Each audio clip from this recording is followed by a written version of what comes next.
बिस्मिल्लाहिर्रहमानिर्रहीम। ख्वाब में आटा देखना, ख्वाब में आटा गूंदना, ख्वाब में गंदम का आटा देखना, ख्वाब में जौ का आटा देखना, ख्वाब में जौ को देखना, ख्वाब में बाजरे का आटा देखना, ख्वाब में आटा बेचना, आटा ख़रीदना, इन तमाम बातों की ताबीरें आज इस वीडियो में बयान होंगी। वीडियो को आपने मुकम्मल देखना है, हमारे चैनल को सब्सक्राइब करना है। ख्वाब में आटे को देखना, यानी गंदम के आटे को हलाल माल मिलने की, नेमत मिलने की, रिज़्क़ के अंदर फराखी की दलील है। और ऐसा माल होगा, ऐसी दौलत और ऐसा हलाल माल मिलेगा जो बग़ैर किसी रंज, मुसीबत और तकलीफ़ के, बग़ैर किसी मुशक्क़त के हासिल होगा। हज़रत दानियाल रहमतुल्लाह अलैह ने फ़रमाया है, अगर देखे कि आटा जो है वो बर्फ़ की तरह आसमान से नीचे गिर रहा है, जैसे आसमान से बर्फ़बारी और जैसे आसमान से बर्फ़ नीचे गिरती है, इस तरह यानी वो बर्फ़बारी की सूरत में आटा नीचे गिर रहा है, तो इस बात की ताबीर है कि इसी कदर ख्वाब देखने वाले को माल और नेमतें मिलेंगी, माल के अंदर फराखी होगी और माल उसको दौलत और उसको पैसा वहाँ से मिलेगा जहाँ से उसको उम्मीद भी न थी, जहाँ से उसके वहम व गुमान में भी न था।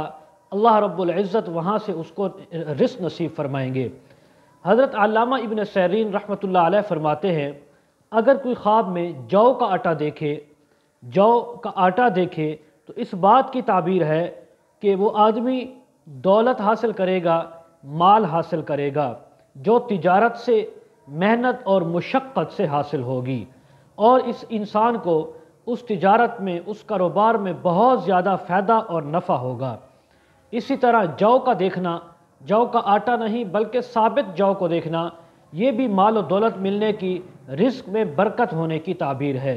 अगर किसी इंसान ने बाजरा देखा या बाजरे का आटा देखा, तो फिर उस इंसान को माल तो मिलेगा, रिज़्क़ मिलेगा, लेकिन थोड़ी तादाद में, और उसको कम रिज़्क़ मिलेगा, थोड़ा सा रिज़्क़ और माल मिलेगा। हज़रत जाबिर मग़रिबी रहमतुल्लाह अलैह ने फरमाया है, ख्वाब में इंसान अगर देखे कि वो आटा बेच रहा है या ख़रीद रहा है, तो इस बात की ताबीर है, अगर ख़रीद रहा है तो फिर वो अपना माल और दौलत ज़ाय करके वो इंसान अपना दीन ख़रीदेगा, दीन को हासिल करेगा, दीन को सीखेगा। अगर इंसान आटा बेच रहा है तो इस बात की ताबीर है कि वो इंसान माल और दौलत के बदले अपना दीन फ़रोख्त करेगा, अपने दीन को बेचेगा, इस्लाम को बेचेगा, सिर्फ माल और दौलत की वजह से। आखिर में गुजारिश, हमारे चैनल को सब्सक्राइब करें। जो हज़रात अपने बच्चों को ऑनलाइन पढ़ाना चाहते हों, कमेंट सेक्शन में या डिस्क्रिप्शन में हमारे साथ कॉन्टैक्ट कर सकते हैं। व आखिर दावाना अनिल हम्दुलिल्लाहि रब्बिल आलमीन।